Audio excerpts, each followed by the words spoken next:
Welcome to Two Millennials and Mom, where we bring you engaging conversations and respectful disagreement across the social spectrum.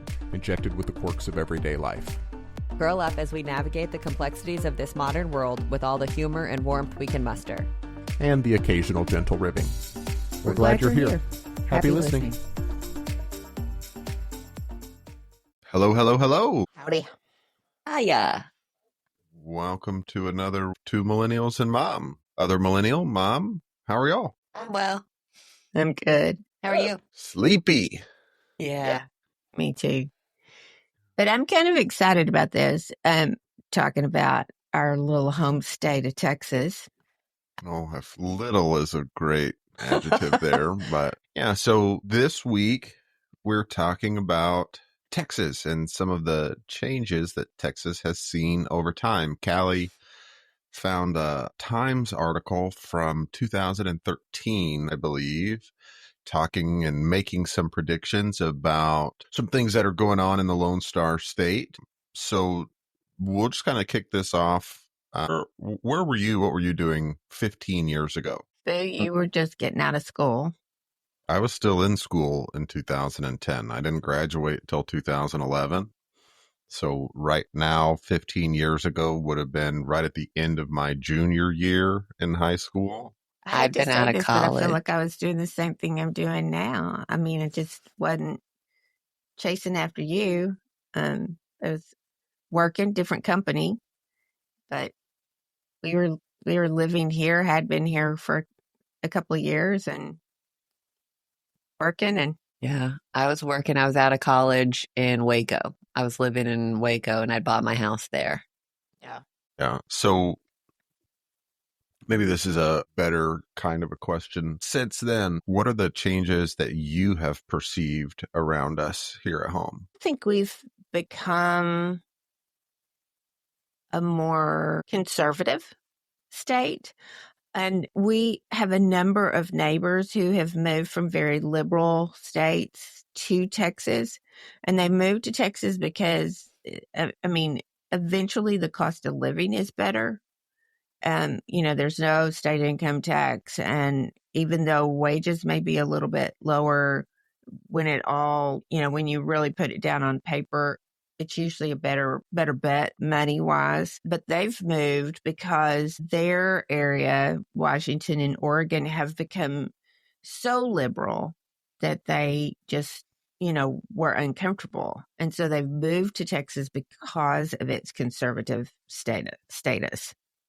It's interesting that you use that word conservative specifically, because I was just sitting here thinking, I think Texas has become more diverse because we have welcomed so many other people from so many other kind of walks of life. We've had a massive influx of people from New York and California. We've had a massive influx of people from places like you said, Washington and Oregon. And the people who were coming from those states are very proud to come from those states and to be here now. This is the best move that I've ever had. This is the best thing that we've ever done for our family. But then kind of on the opposite side of that, like you said, you have all of these people coming from a lot more liberal areas and kind of backgrounds. And there's that whole thing in Texas about, like, you see bumper stickers all the time about don't California my Texas. Don't bring all of your liberal drama here. That's not what we're here for. It brings a whole new meaning to don't mess with Texas. Yes. Yeah, don't turn Austin into LA. Mm-hmm. And, I think I would Austin's too weird to turn into LA. Yeah. Well, I mean, you say that, but just sitting here thinking, I think Austin's weirder than LA. Yeah. That's what I mean. We'll talk about Austin a little bit more later on, but I would say that population-wise, I would think that over the last 15 years, Texas has not become more conservative, but probably more moderate because of all of that external influence. But you see a lot of those transplants that are coming here that are saying, hey, there are still some liberal values, if you will, that I support.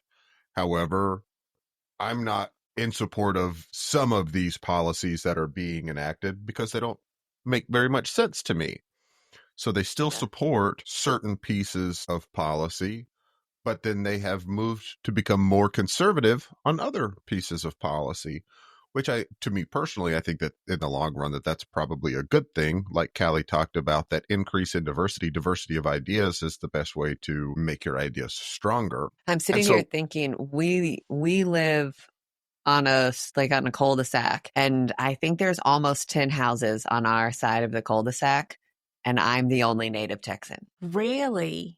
I forget about that. Yep, we've got people from Kentucky and New York and New Jersey and California and Alabama, Mississippi. We've got some other people from other parts of the world, and yeah, I'm the only native Texan. Wisconsin. Yeah, it's interesting that you bring that up, because kind of the first point to hit today is that population growth and how much of it is domestic transplants. Let's see here, from 2010 to 2023, almost 10 million people moved to Texas. That's a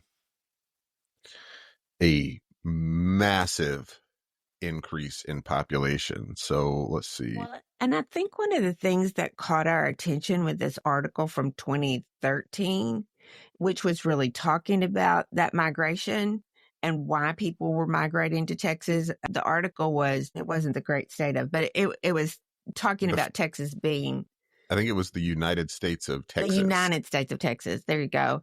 Yes. But that it was from 2013, but as you read it, you couldn't have taken it out of 2025. It was so close in character to so much of what they were reporting at that time that was unique. I'm sitting here looking at a list because I just wanted to find ways to kind of in my brain quantify how many 10 million people really is.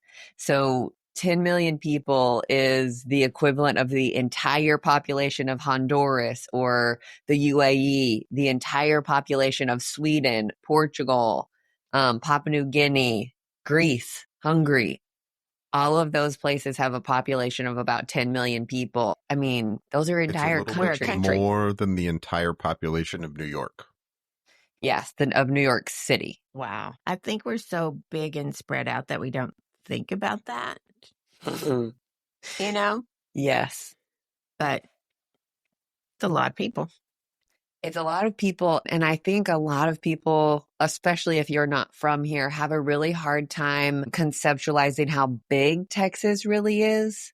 You know, from east to west is longer than from Houston to Chicago, like across the country. Yeah. I was talking to somebody the other day, and they live in Illinois, and they were just going to run over to Indiana to do a quick thing. And I started laughing because I thought, I can't run over to another state. At the very best, I'm about an hour and a half from Oklahoma. But, yeah.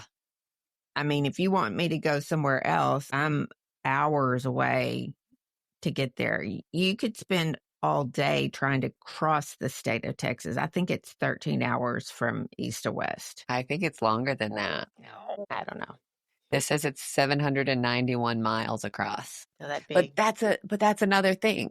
And Texans kind of get blamed for this. Texans don't say, oh, it's X number of miles. This is how long it takes to get across. Yes. Yeah. And I did not know that was a Texas-centric thing until the last few years. And people are like, only you do that. Only you guys do that. I have been asking people if they travel internationally what they say when people ask them where they're from. Because we've talked about this before, that people from Texas say that they're from Texas. They don't say that they're from the U.S. or America. They say, oh, we're from Texas. And they get a different response because they say they're from Texas than they do if they say they're from America. Well, and I think that there's a pride point that comes with that. Like, if you're from Rhode Island, you don't say, oh, I'm from Rhode Island. Yeah. Not because you're disappointed in Rhode Island. Maybe you are. I don't know. I mean, but Texans are Texans first and Americans second, primarily. Yeah. Yeah. And I think, and I didn't know this for a long time, but I grew up in a house that was very Texas centric. And I'm not saying that that's good or bad. I just was surprised. My mom was an avid, devout Texan. And so if you'd have come to her and said, should we secede and be our own thing, she would have said, yeah, let's go. I mean, and you have to think about it. We have our own electric grid structure. You know, we do things on our own an awful lot. There is a different attitude about being a Texan. Yes. Than a Rhode Island. Would that be? Rhode Islander. A Rhode Islander. Thank you. Yes. Yeah. And I think that that's really, really common among particularly native Texans. But I think it's something that we're kind of instilling into those transplants of, hey, oh, yeah, it's different here. Mm-hmm. Think about y'all talked about bumper stickers, but there's one that's very common about, I wasn't born in Texas, but I got here as fast as I could. Mm-hmm. And we do, and I would say this even with a massive immigration, you kind of have to prove yourself. You can't just come in and say, oh, I'm going to be a Texan. You kind of have to step it up and figure out, how what to drive in the right and, lane. Yeah. Yeah. Yeah. No, that is not something that we as Texans are good at. We as Texans are great at. Everybody from everywhere else is not very great at it, and we do not give them much leeway and or slack. The left lane is for doing illegal shit. The left lane is not from you unless you've lived here for a minimum of a decade. The left lane is not for you. You can be in the left lane if you've been here for a day, but get out of the way. Yeah. Yeah. I was laughing. You and Brittany were talking, she's from Wisconsin, and y'all were talking about if you learn to drive in Houston, you can drive anywhere. Anywhere. A ton of people, lots of aggression. It's like going to work on a NASCAR track. Always you exciting. Say that, but when I lived in Houston and, you'd have issues with the signal lights, people knew what to do. Maybe that's just the commonality of having issues with the signal lights, but you didn't have people jumping their turn. I think about going up, we've got a four-way stop, and you just think, people, this is simple. Yield to the people on your right. Who gets there first gets to go. But in Houston, there was a courtesy or an understanding of how you were supposed to do all of those stops. And I still say I admire them because they were good about that, even though it happened a lot. We still know what to do. I think we as a society, overarching society, not just Texans, not just Houstonians, I think we've become selfish. And I think that what I'm doing is the most important thing. And so whether or not I have the right of way, I am the one in the biggest hurry. It doesn't matter about anybody else. And that could be true. Yeah. That could be true. And impatience. Yeah. And improper time management. Absolutely. I see so many people that are in such a big hurry. And I'm just like, okay, just so you know, 4 seconds off of your time to work, not going to make that big of a difference. Yeah. And the threat that you're causing in that interim, in those 4 seconds, or in that time to save those 4 seconds, is it really worth it? Or should you have gotten up 2 minutes earlier and gotten out the door 2 minutes earlier? Yeah. Or 20. Or 20. We talked about conservative, and I was surprised to look at that most of the major cities tend to lean liberal. And so when you look at voting, it's a pretty Republican state. And so I was really curious, and Callie and I did some digging on that. While your big cities tend to be liberal, your rural areas, which actually turn out to be the bigger population, are very conservative. Surprised. if you have 10 large cities, but you have 1,000 small cities, even if they have 1/10 of the population, still significantly outsizes the 10 larger cities. That's just how math works. When you talk to me about rural areas, I'm thinking about, the 4-6's ranch where there's not 1,000 but that's not people. really a town. That's one It's individual. But I'm also thinking about Lorenzo, Texas, or Rawls, or Crosbyton. Those are probably under 1,000 people in those little communities. Now, are there a bunch of those little communities? And so it surprised me how that worked out. And then when we were looking at who was the conservative city, what it really looks like is some of that is oil based. Although Houston's, I guess, a exception on that. But some of those, like Midland and Odessa. Houston has a lot more going on for it than just oil infrastructure. True. Oil infrastructure is a part of Houston's economy, but it is not the main part or the only part. Where in places like Midland and Odessa, that is the primary junction to the economy is through oil production. Yeah. And we've seen booms in those areas. I mean, there was a point in time, because I'm in healthcare, that you couldn't hire an aide because she could go to work at the McDonald's and make more money because Midland was booming so much with what was going on with it. You could work a McDonald's job and make more money than you could work as a career in an industry somewhere. Well, and the other thing I think that we found really fascinating was in those more conservative cities, the top most conservative cities in Texas, it was really heavy oil and gas leanings. And then the other kind of flag, if you will, was Christian colleges. Yeah. And how that impacts things. And so Cole, Mom and I had a conversation about this specifically. And we were talking about Lubbock is a college town and it has all of these people in it. And I'm like, but who's going to tech? Yeah. You don't have people from these big, huge metropolitan cities and areas going to tech.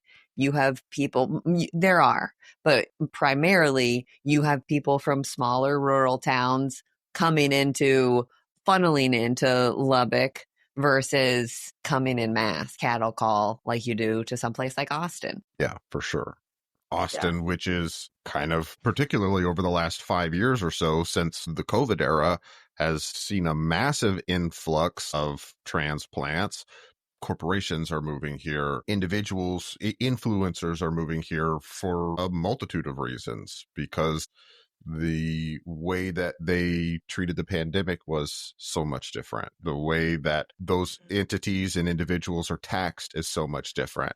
There is so much less craziness, politically speaking, from their perspectives, that it seems like a much safer bet to move to somewhere like Austin that, yeah, maybe the climate isn't quite as enjoyable all of the time. And yeah, maybe the scenery isn't quite as beautiful, but you're not living under this constant stress of, okay, you can't go look at the hills around Austin and try and compare them to Yosemite. Sorry, you just can't. The Greenville versus Big Bend. I mean, there's quite a bit of diversity. I think you could find a pretty good place. You can, but you're also going to pay for that because a lot of people have that same mentality. And so that is, again, the basic economics of supply and demand. When you have a bunch of people coming in saying, hey, this is what I want, I can utilize the diversity in industry and trade that is going on, whether you want to be a hairstylist or a tech bro, you want to be in the medical industry or a football coach, like there's opportunity for all of these different walks of life.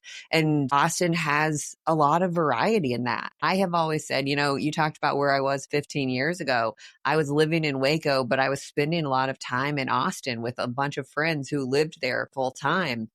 And I loved going to visit, but I don't want to move to Austin. I was never cool enough to be in Austin. I never had enough Instagram followers to be in Austin full time or enough tattoos or any of this, because they were much more liberal and hippie and open. And Callie was the conservative one. Yeah. Yeah. And so, I mean, Austin is kind of its own little subsect of Texas, right? And it does look different than anywhere else. And then you sit here and compare it to Houston, which is a lot more old money because you have the infrastructure set in oil and gas, or compare it to Dallas, where you have much more white collar kind of old money. But then you've got places like Austin what are they calling it? Silicon Hills. You have Silicon Valley out on the West Coast. Now you're talking about it has become a hub for technology. In fact, you guys, I just saw a deal before we sat down to record this about Elon Musk's Starbase is becoming Texas's newest city. I mean, you've got huge corporations, especially in the technology sector, and Elon Musk is a perfect prime example. I mean, I've got friends still in Waco who are impacted almost daily by all of the testing and things that they do right there outside of Waco and McGregor for SpaceX. And then you go down South Texas and you've got SpaceX stuff down there. And I mean, do you guys remember when you couldn't even sell Teslas in Texas? It was when they first kind of came out, and it was like, no, we're not doing that here. I mean, they could have a showroom, but they couldn't actually sell vehicles here for a long time. And it was several years. You had to have them imported from another state. Was that just from a lack of infrastructure? No, there was something.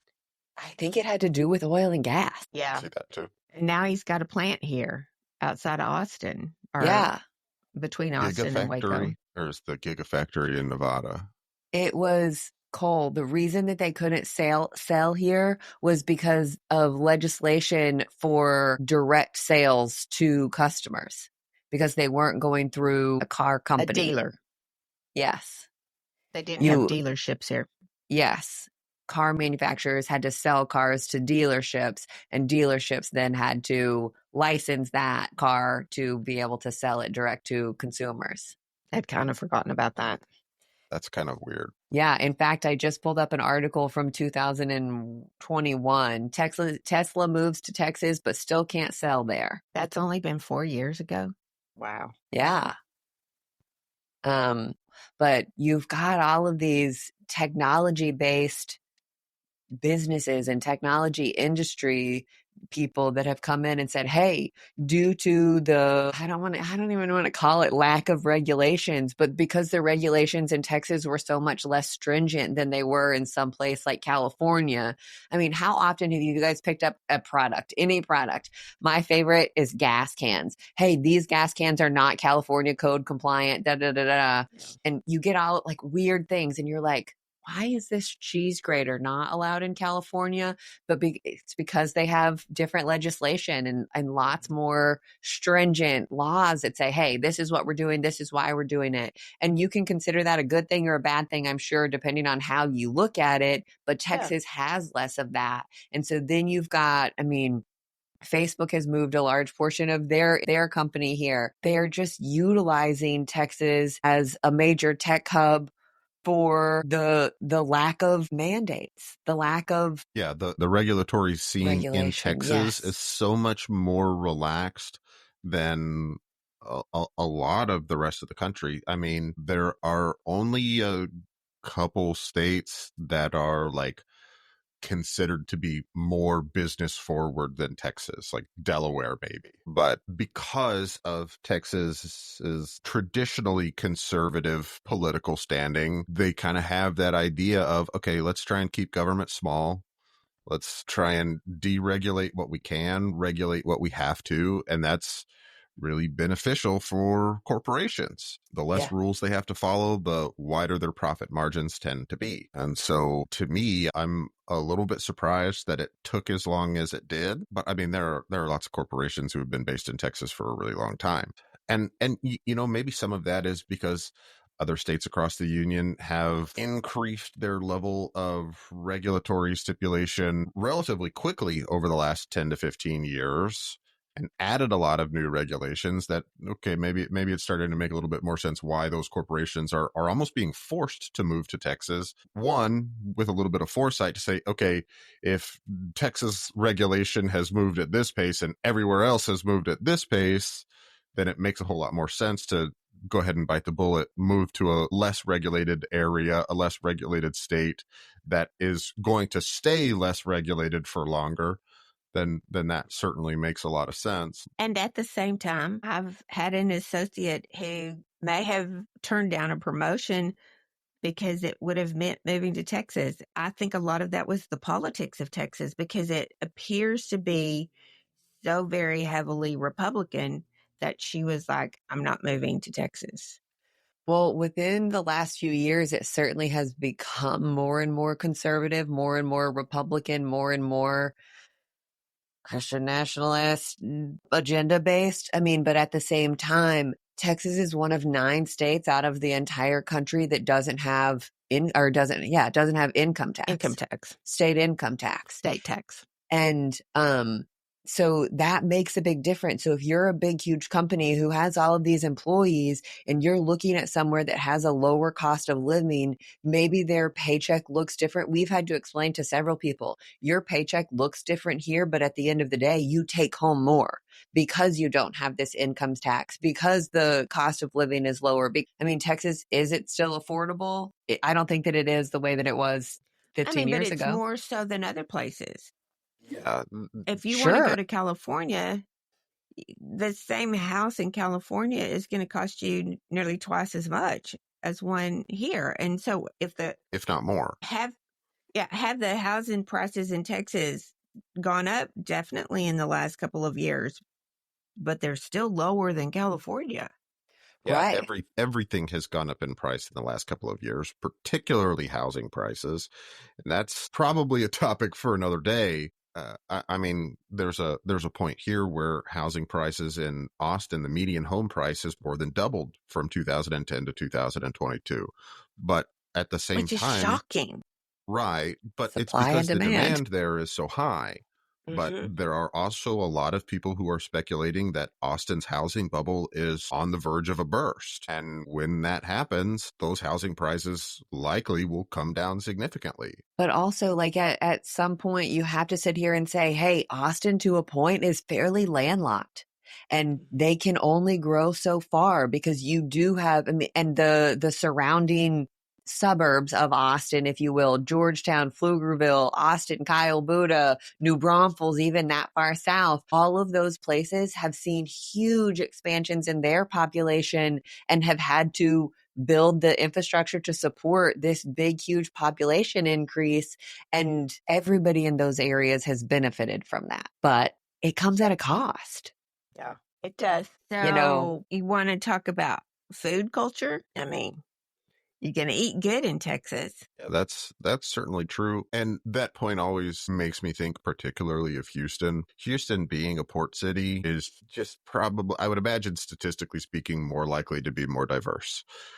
Port cities in general have a tendency to be more diverse, have a much larger array of cultures that are domiciled there, if you will. And so that's one of my favorite reasons to go to Houston is because of the food diversity. There's so much different stuff there. And I love to try new things. And so, but I think Texans, that's even bled here into Denton, where you can get a much wider variety than you used to could. If you want used to could, there's your Texas. I heard it. Sorry about that. But I mean, I can think off the top of my head a number of Vietnamese places in Denton now that you didn't have even just a few years ago. So I think that food diversity is spreading and coming. And I'm sure that is based on some of the immigration that we're seeing, but it's not a bad thing. Oh, no, not at all. Yeah, but I think Cole's right. Houston has here for the last several years been recognized as America, not the world, but America's most diverse food city in the country. And I can see that. You're right, Mom. You could go in Denton and you could find Vietnamese food and Chinese food and Mexican food. But what about Ethiopian food? What about Cambodian food or Honduran food? Houston is such a melting pot of so many different cultures and people. You have people who are like, hey, I want to bring this taste of home here. I want to share it with my community here, my new home here in Houston. And as a Houstonian, I couldn't be more grateful. Yeah. I love it. I love getting to try everybody else's grandma's recipes and what they grew up on and what is meaningful to them and what speaks to their soul and their heart. I think that's awesome.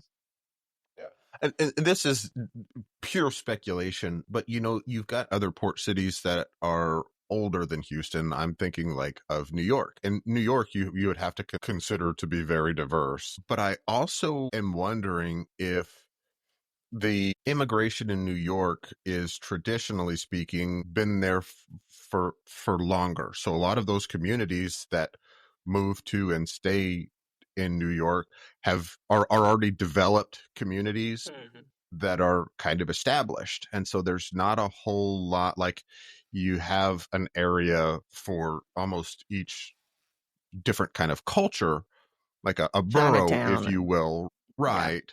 And so I'm wondering if maybe that is a little bit less established in a city like Houston. And so instead of having, well, you've got one borough over here for this group and one borough over here for another group, they're all kind of just dotted around, mixed in with each other. And that gives you kind of a different effect where it's because everybody is everywhere and not kind of isolated to their own little zones. If it's more apparent, that diversity, you know what I mean? I could see that. Or assimilated. Yeah. Yeah, I think so. Yeah.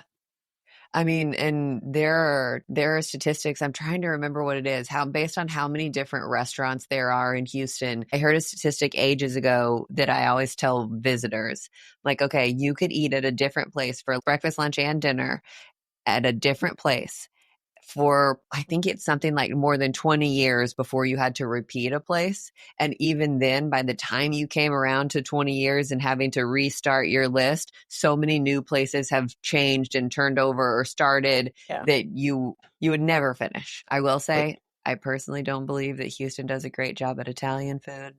Maybe you just haven't found the right place yet. Yeah, you tell that to everybody in Houston who's sitting here on all of these food blogs who's going, okay, this is not as great as New York's Italian scene. Well, But you have an established community in New York, whereas I would hypothesize, if you will, that it's probably much less established. And you probably have a smaller Italian population in Houston than you do in New York because of that established community that's already there. Sure. Yeah.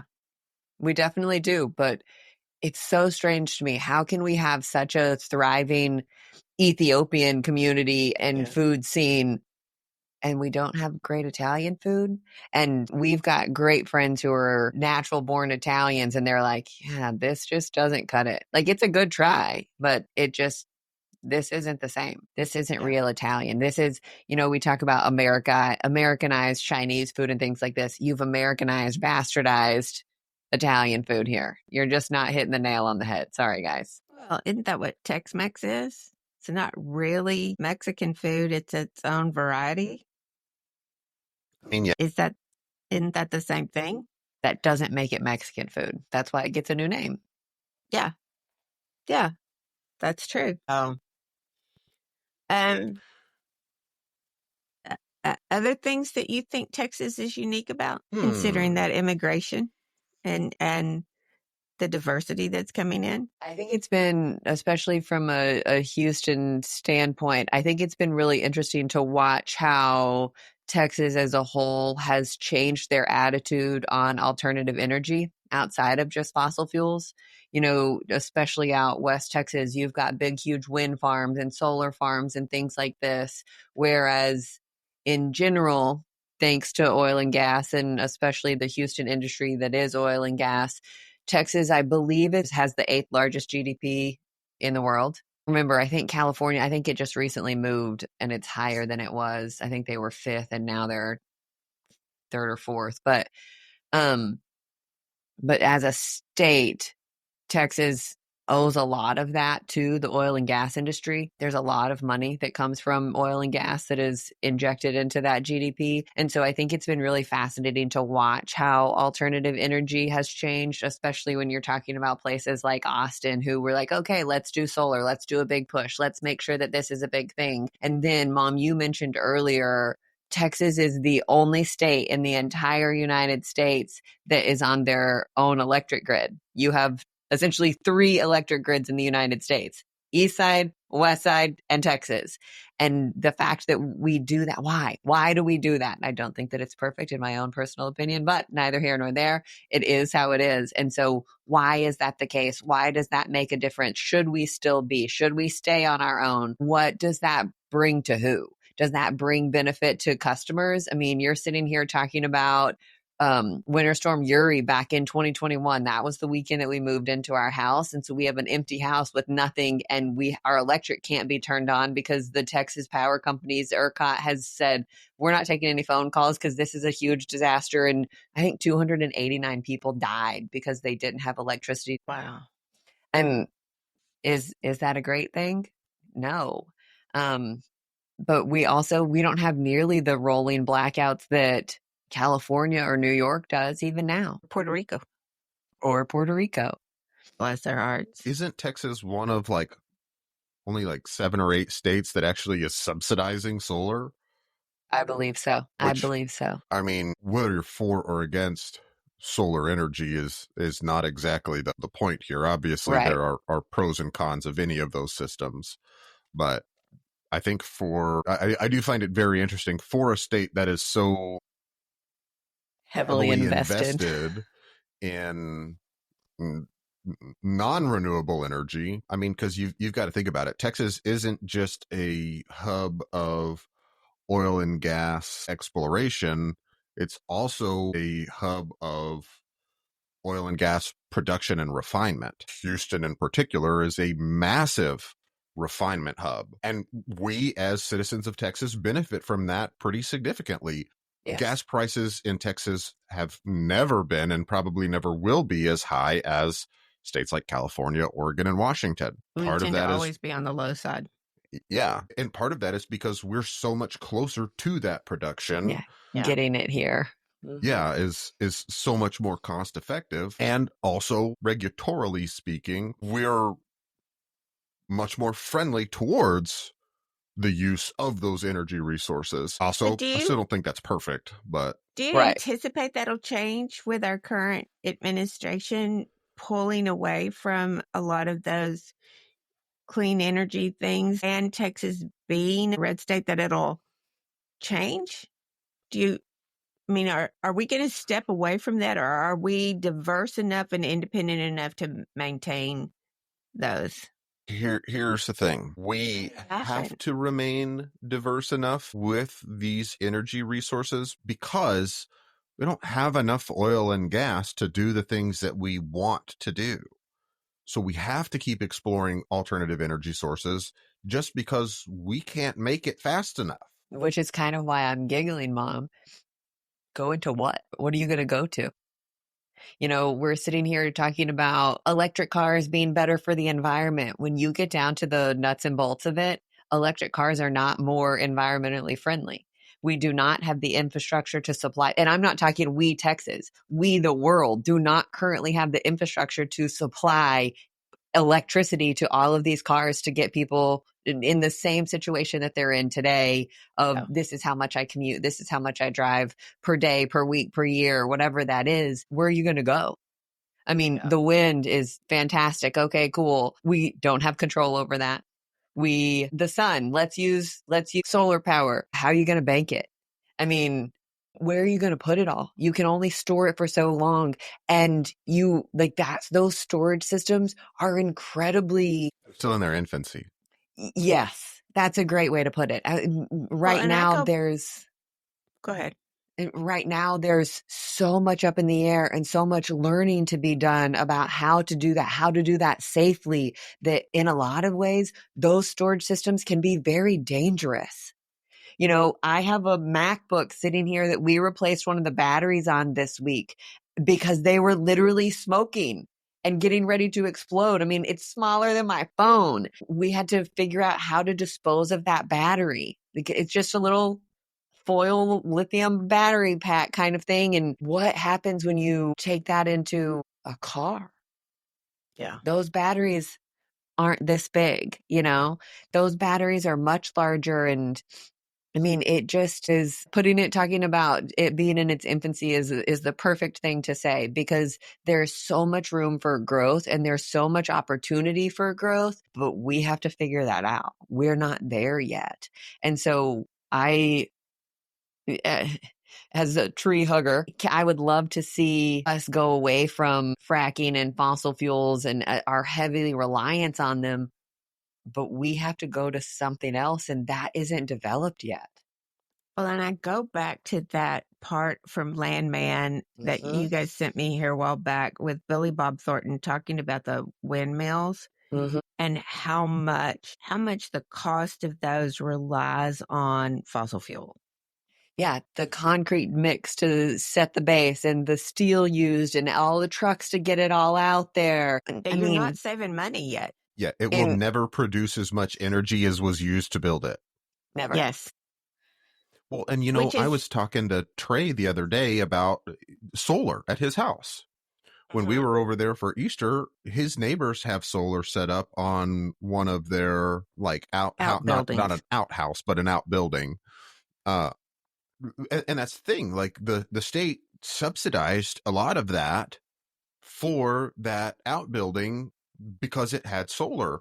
But I mean, Trey was talking to the solar rep and he was like, hey, like, I mean, it's probably not worth it right now for you to do this because I mean, you're going to break even in the long run probably, but the battery technology is not there to support this kind of input right now. No, not at all. You end up paying for it, even with the subsidies, for such a long time that it doesn't pay off, and then it doesn't produce as easily as what we think it will be. So it's kind of interesting. It kind of feels damned if you do and damned if you don't, honestly, when it comes to energy. I mean, that goes right back to that monologue from Billy Bob that you were just talking about.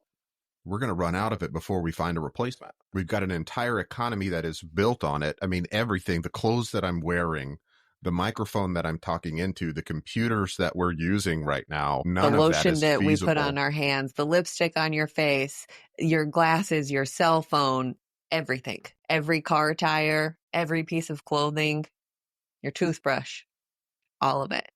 We're so reliant on fossil fuels. Our entire economy is based on it. Yep. And we're over here fighting about it not being good enough, it not being the right thing to do. Right. I mean, I get what you're saying, but what do we do instead? Mm-hmm. Do we go back to pre-industrial revolution? Good luck. These kids really like their iPads, man. Yeah. You don't think a candle's going to work with that? Huh? Probably not. You're going to have lots of really feisty people on your hands. Well, let's kind of segue here a little bit. We're talking a little bit about infrastructure. And Callie, you'd brought up Winter Storm Uri. Let's talk about some of like the climate impacts on the state of Texas and what we have seen. You know, I was talking to a buddy of mine yesterday morning. We were playing a round of golf and he said something that I didn't really respond to it, but it really struck me at the time. He had been talking to another friend and the statement that was made is, you know, this is really weird for Texas. We're actually getting a spring this year. Mm-hmm. And I mean, when you think about that and the implications and ramifications behind that, it's kind of true, but it's also kind of scary. What does that mean? Scary. Yeah. I mean, because everybody talks about global warming, but I don't think a lot of people understand the ramifications of that global warming and what and how that impact is going to affect the world. Right. You know, because historically speaking, when you go back and look at all of the data, especially on Texas weather, Texas summers, which we are known for and sweat through the pride of, Texas summers are hotter than they've ever been, are longer than they've ever lasted, and are drier than ever before, with record-breaking heat waves nearly every year in the last 15 years. I remember when I was in Waco, you guys remember those counters? It's like, it's been X number of days since we've had an accident. There was one on the news every morning in Waco, and we are now going to hit 100 days over 100 degrees, and how crazy that was. I mean, in a lot of ways, Central Texas, Waco is not a desert. Yeah. But it kind of is too. And what that means and what that looks like. And to have 100 days over 100 degrees, I personally love it. I think it's fantastic. But like Cole said, the ramifications of that and what that means in the long run are not beneficial to our environment, to our bodies, to our health. And you're right. We are absolutely getting a spring. And in my personal opinion, spring is my favorite season and is the best of all of them. But what that means is we're going to have a really rough summer. It may start a little bit later than it normally does, but when is it going to end? how long is it going to be? You know, I like to give people in Chicago a hard time. You guys sit in the freezing cold for 9 months out of the year. And they're like, yeah, but those other 3 or 4 months, they're the best and they're totally worth it. And they stand by that. And that's awesome. But if we're going to sit here and start heating up Texas even more and for longer periods of time with a structure that's antiquated, with the infrastructure that is antiquated and not current and up to date and on our own for our power grid, then what? I mean, and on the other end of that, I think our winters are getting colder. Yeah. So it's not just that everything is getting hotter in the summertime. It's that we're seeing more extremes on both ends. Yes. I can see it just in our vegetation that it's, this year particularly, everything is blooming much later than it did because it stayed colder. And it's not like we had, horrendous cold spells. I mean, I got really tickled because somebody that was new to Texas said, "Is it time to put away all my winter clothes?" And whoever was online laughed at him and go, "Honey, you live in Texas. You don't ever change because tomorrow could be totally different." And it's kind of true, but I would also say you can feel a shift just in watching the plants that bloom and when they go away. There is a distinct shift here that you I feel just out of step. And planting too early, or am I expecting this too early, or just things are just off.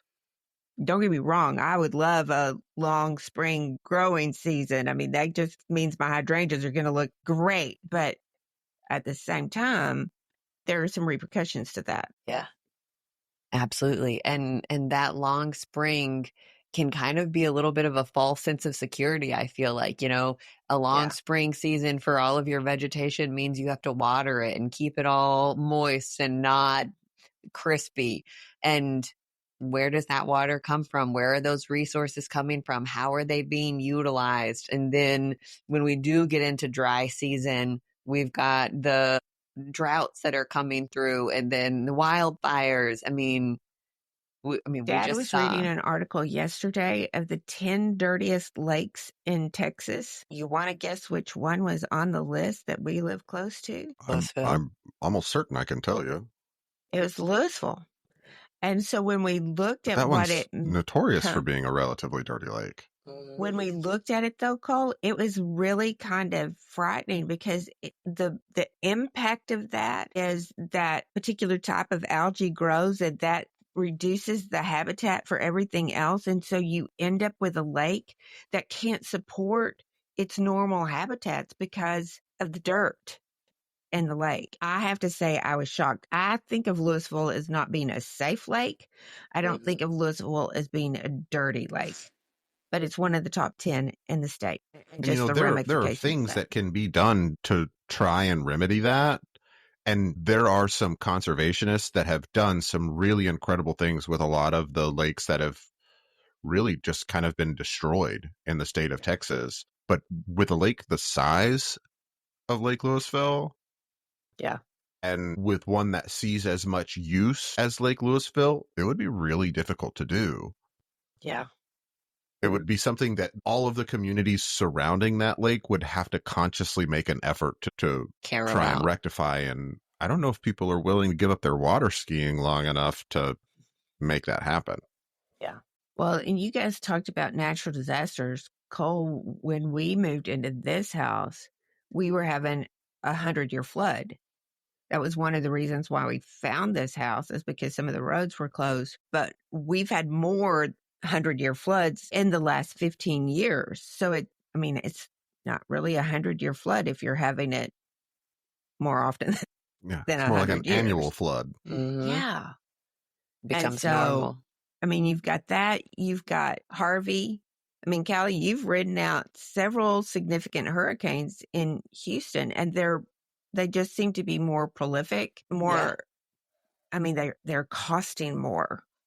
Well, and it really truly has become more of a game of roulette as to who it's going to impact today, who it's going to impact this time. And so I've lived in a couple of different areas of Houston, and okay, this one got hit really hard. Okay, this one got hit really hard. Okay, across the street from me got hit really hard. And so it just is, it's such a crapshoot for what all is going to happen. You're going to have it. You're going to take it all on the chin. How bad is it going to be?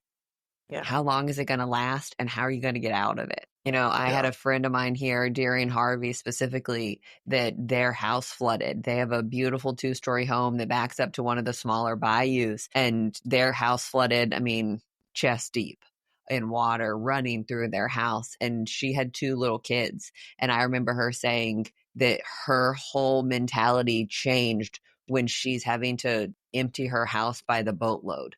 She's like, Callie, a literal boatload means something different when it is all that you have left. Yeah. And how long did it take them to repair that house? Several I years. mean, that wasn't a short, easy deal. It took them years. Oh, yeah. There are still restaurants here. I mean, and I'm on a different side, a completely different side from where I was when Harvey hit. But I'm up here by Kingwood now, and there are places that you walk into restaurants, and there are lines marked on the wall. Hey, this is where the water was. This is where the water was during this storm or this storm. And I mean, and people had to rebuild their entire livelihood, businesses, homes, schools, all of it. And especially with the administration that we have in office right now, what that looks like, I think, is going to be very different than ever before. You know, it is being charged the states for dealing with their own natural disasters and their own problems and FEMA related issues. You know, I was reading an article earlier this week about Arkansas and who very heavily voted red. And you've got Sarah Huckabee Sanders, I think it's her. They have followed President Trump, and then all of these things came through, and she's declared it a disaster and all of this, and the federal government has said, We're not helping. You're on your own. And what that means and looks like to them. And they were like, but wait, we supported you and we did this. And Trump has been like, nope, you're on your own. And how each of these states are going to have to manage that infrastructure to say, oh, we have to reallocate our budgets differently to take care of ourselves. But if you're changing FEMA and you're changing the EPA, those are effects that are going to come down to the state in some way. Mm-hmm. And while Texas is a wealthy state, I mean, that still takes on a lot. So what does that change in the future to what we're looking at? I mean, then do we end up with a state tax because we need to support FEMA kind of things or EPA, cleaner energy? What is that going to look like, and how is that going to change us? And that's in the future. I mean, no crystal ball here at all, but it has somewhere those effects are going to show up. And who's going to feel them first? Yeah. Most likely the ones most hardest hit. I think it's going to least resources to rebuild. The people who need those resources most are going to feel it first. Yes. Yeah, absolutely. So, yeah. And, I mean, it's just I don't know if that's going to change. I mean, we've talked about the politics of Texas and that, it's a Republican state. And while there are some purple close running spots. Yeah. And some close running races, it's still a Republican state. And what is that going to mean in the long run? Yeah. And how does that change? And, for me, the question is, can we find some type of middle collaboration? Ground. Yeah. Even ground, because I feel like at some point we're going to have to, or we're all going to, hurt. This is going to affect us all somehow. Yeah.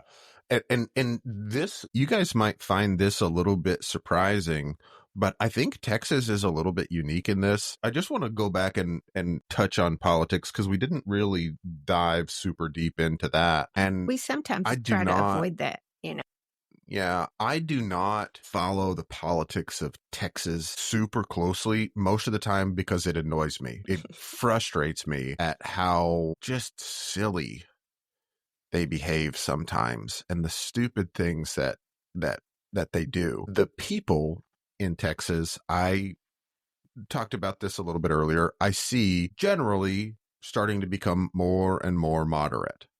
The transplants in particular that are coming from blue states are coming here for a reason, oftentimes because they didn't think their blue states were very well run. And they're coming for a lot of reasons, economic, political, cultural, Cost of whatever it living. is, they're coming here, and we're telling them, California, my Texas, don't turn Austin into LA. And I think that is fine in and of itself. I think it's a good thing for Texas to have its own unique culture. But what I feel like I'm seeing is that the representation in Texas, those on the right are moving further to the right, and those on the left are moving closer to the center, which half of that I think is really good. The other half is deeply concerning. Yeah. I feel like a lot of it has, just like a lot of the politics in the rest of the country, has turned into kind of this identity politics, which I think is massively detrimental. Dangerous. But I hope we're moving away from that. I hope we're... I don't know if we are. I think 2026 election and primaries will be absolutely fascinating I agree. and very Yeah. telling as to whether or not we are or not. But even so, here's my fear. Is that just going to be a knee-jerk reaction? Or is that going to be a trend? Is that going to be a thoughtful process that says, hey, we've got to do something. We've got to take action, and we need to do it collaboratively?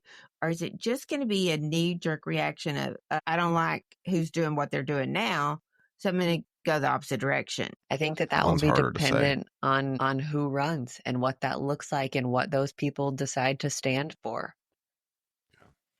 You know, I mean, I certainly hope that it's not just a knee-jerk reaction, but I personally don't love a lot of the decisions that are being made for us right now. I would agree with you. And I'm going to say this. Texas is notorious for having some real characters in office. Historically, you might say some of them have been stinkers. Ann Richardson comes to mind. She was a Texas governor when I was younger, and I just absolutely loved her. She was a Democrat, and she spoke her mind. She was a ballsy lady, and I like that. And I would love to see somebody with that character that is willing to stand up and that is willing and wants to represent the people of Texas. And at the same time, the people of Texas are kind of the same kind. We've got some characters, and I want to keep that independence, and I want to keep that bravado, but I don't want it to be a false bravado. I want us to really care about what's happening and what's going on. And I think that's going to take a lot of education, and I'm not sure that we are going to take the time to do that, or that we have the desire to do that.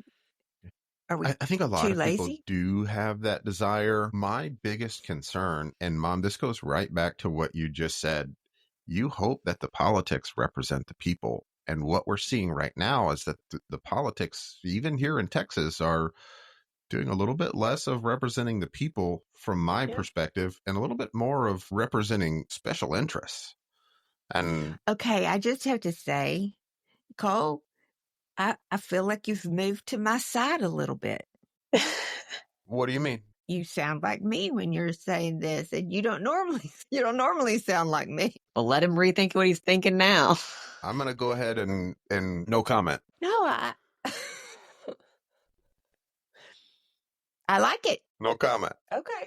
I'm just saying, you sound a little bit more like what is in my head. Well, Right. because again, I think that what Cole was talking about a minute ago in terms of identity politics is really dangerous. Not your sentiments on it, but the concept of identity politics is really dangerous. And I think that you can look at both major political parties right now and see huge flaws.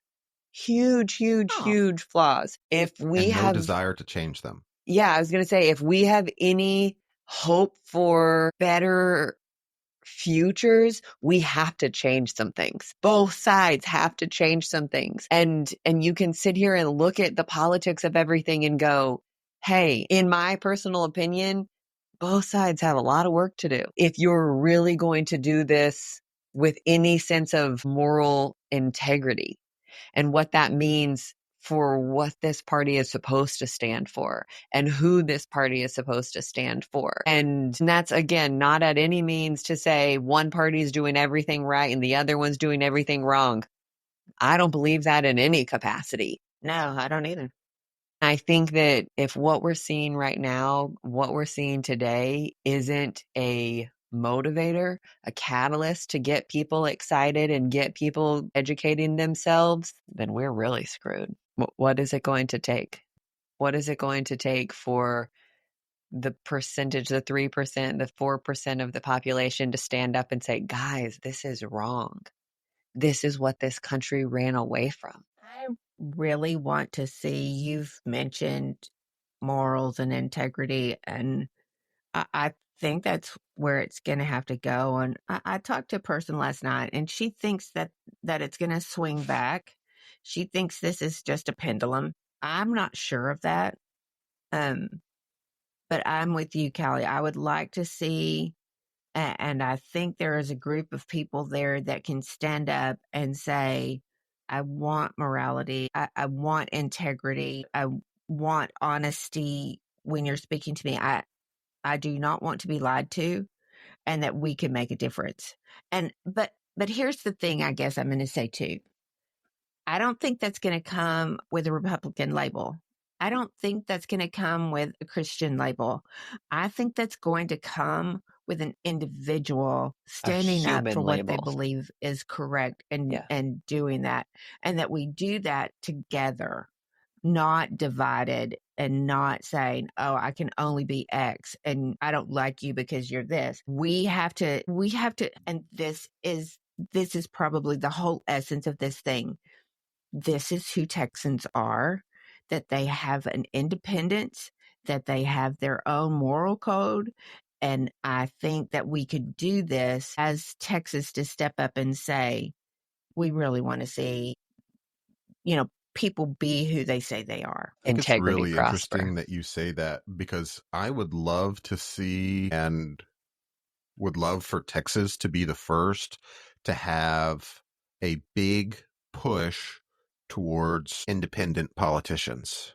Because, I would say a Texan is probably the closest we ever got in recent memory to having an independent have a chance at a presidential election.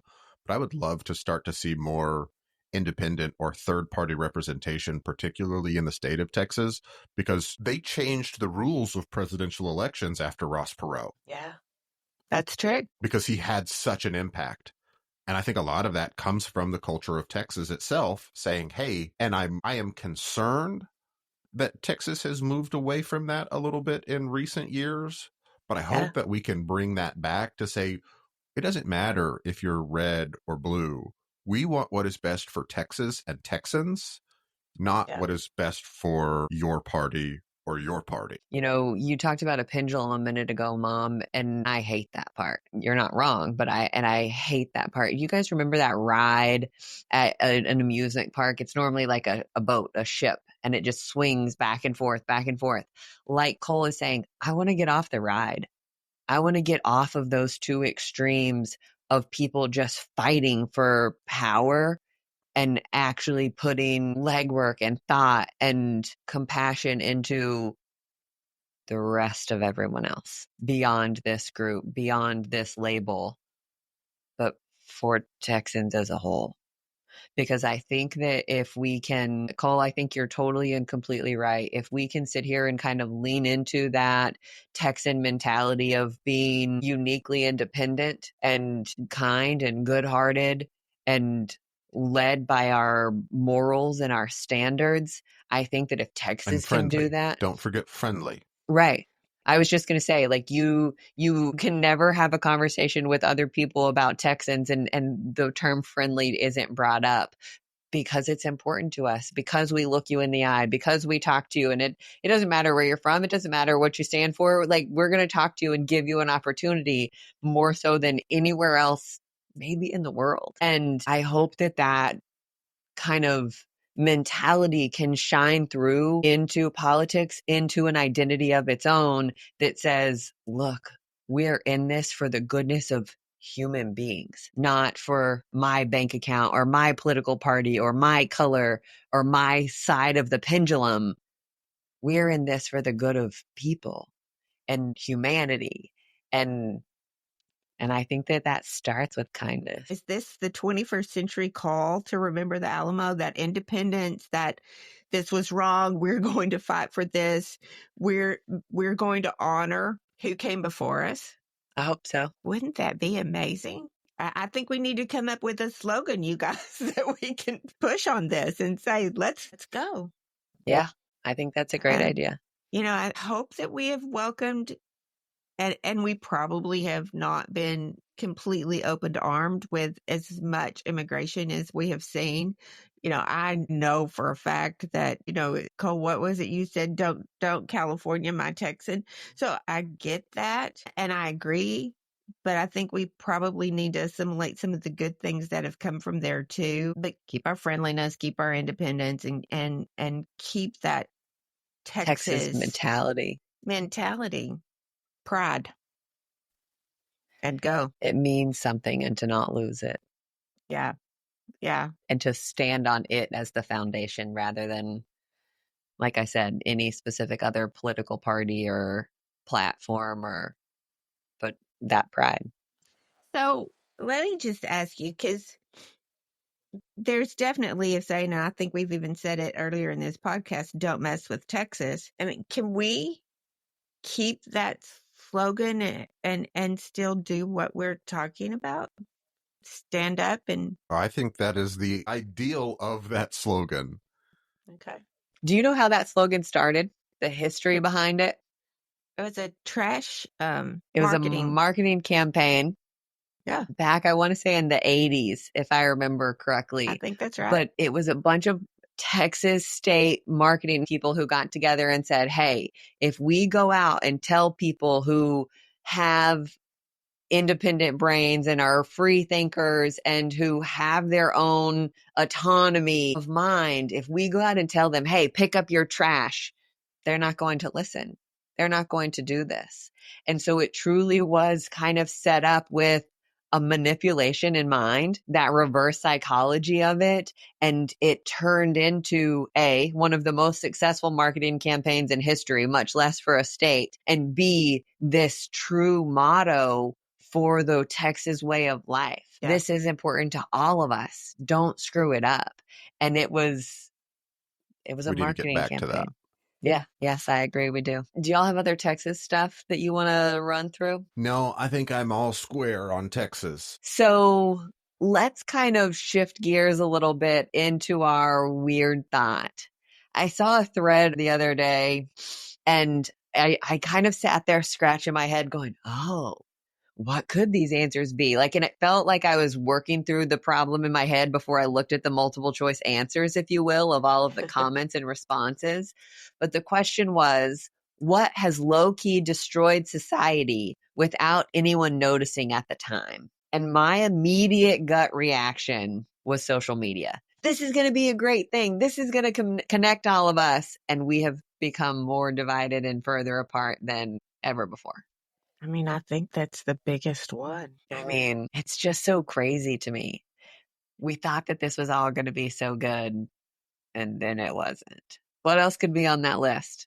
I mean, I think it has the potential still to be positive, but we as a society have to change our mentality around it with intention in order to do so. I think that's going to be really hard. Yes. But I mean, stemming from that, you could say a lot of things in a similar facet. Television.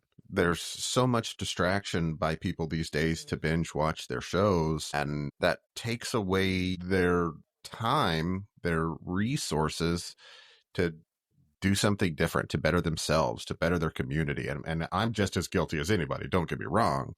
But to be perfectly honest with you, I think television has probably had a more severe impact on the world than social media. But I also think that it's been spread out over a much longer period of time. I don't think they're ruining the world, if you will, at the same rate. And so I think social media on a micro scale is more impactful from a weighted standpoint. But I think television is just as bad.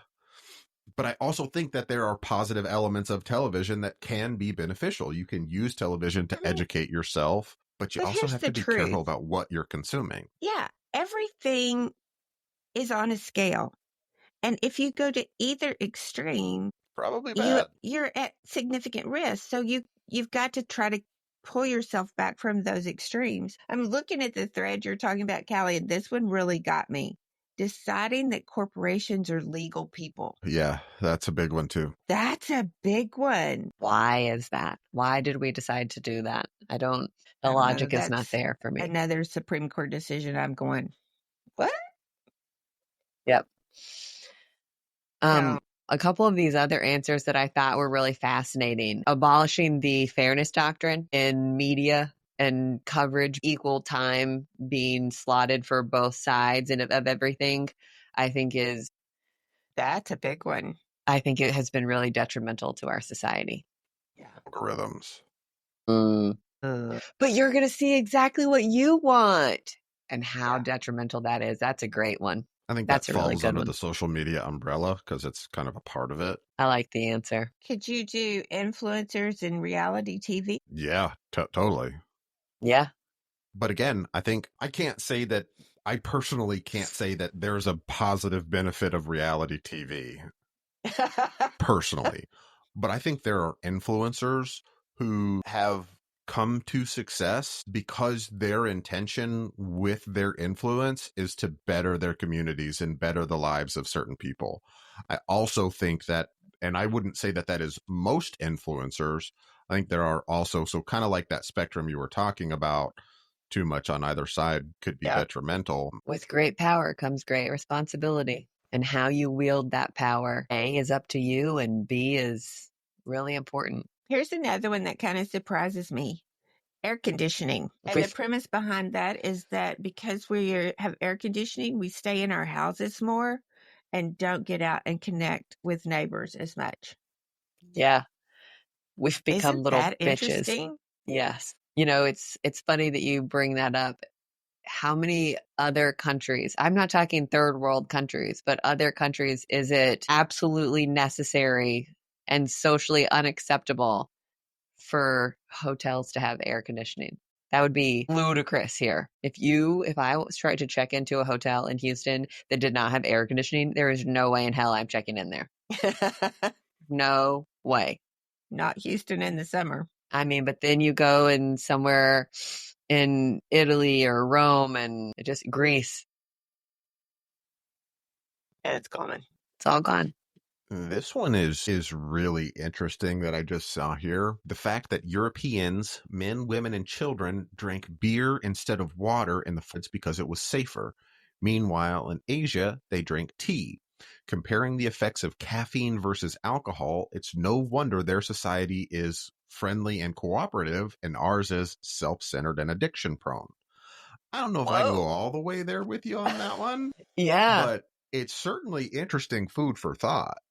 I started to say, what an interesting thought. Well, and I watched that podcast, the Diary of a CEO podcast yesterday after I took copious notes. But one of the things that I think we talked about in our episode last week about blaming millennials for everything and killing the booze industry, they talked about in that episode about how the lack of drinking, because we're not drinking, the social lubrication has gone away. That liquid courage, if you will, has gone away. And so people don't go out and do stupid things and fail and get rejected or ask that person out and all of these silly things, the ramifications of drinking less and how harmful they have become. Okay, I'm going to add iPhone cameras to this list because when you talk about that, and we talked about this last night in this group that we had for dinner last night about how our lives would be very, very different if we'd had cell phone cameras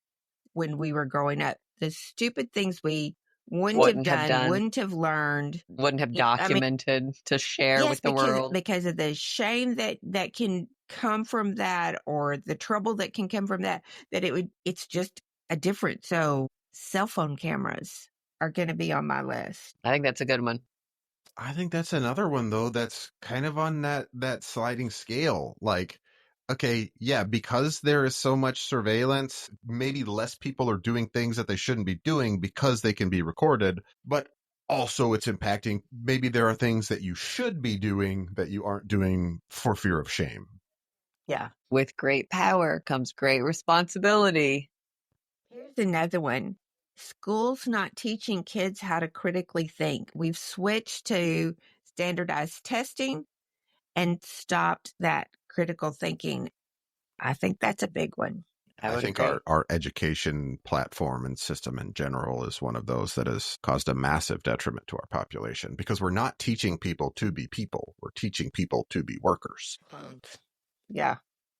I also think that we can go back to episode, I think it was 17, where we were talking about oligarchies and the Citizens United Supreme Court decision, where we have essentially legalized buying elections now, and you can see it in real time and what that looks like and means. Like, I think that has been very detrimental to our society and our political landscape. Interesting thoughts. Yep. Pretty wild. Yeah. All right, Ma. Okay. What's our good news story this week? Oh my gosh. This one, of course, made me cry. So this one is about Shocker. a missing toddler. And y'all, this was just a scary story because they talked about this little boy walked out of his house. Mom was busy with another baby. 2 Little years boy old. walks out of his house and is gone for 7 hours. But the really scary part to me was that the rescue teams that were looking for him were being stalked by mountain lions in this area. This was in Arizona. The good news part of this is that one of the guy's dogs found the baby and brought him home. Buford. They said he had wandered 7 miles. Think of this, a 2-year-old had wandered 7 miles away from home.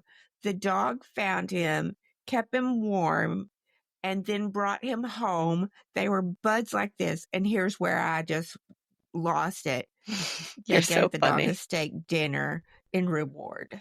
Attaboy, Buford. But the quote was that there were so many things that could have gone wrong with not finding this child, that just one thing made the difference: the dog. So, yeah, way to go, Buford. I think you deserve another steak. I agree.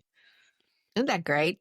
It's this big, huge Great Pyrenees. And I mean, you can just see in everything, he's just like, okay, whatever. My job. This is my job. Just Yeah. good. Take him home. Come on now. Let's go. And I know how those parents had to feel. That is Terrifying. terrifying. And so to see this big old dog bringing him home, it's pretty amazing. Good story. It was a good story. All right. I expect y'all to continue to be proud Texans. I think we need to come up with a slogan. So if our listeners have a great slogan, we want to know what it is. Yes. We'll promote it. Yes. To proliferate that line of thinking and share that with the world, to be better people instead of better labels. So if you're interested, go check out that Times article from 2013. We'll drop the link in the bio.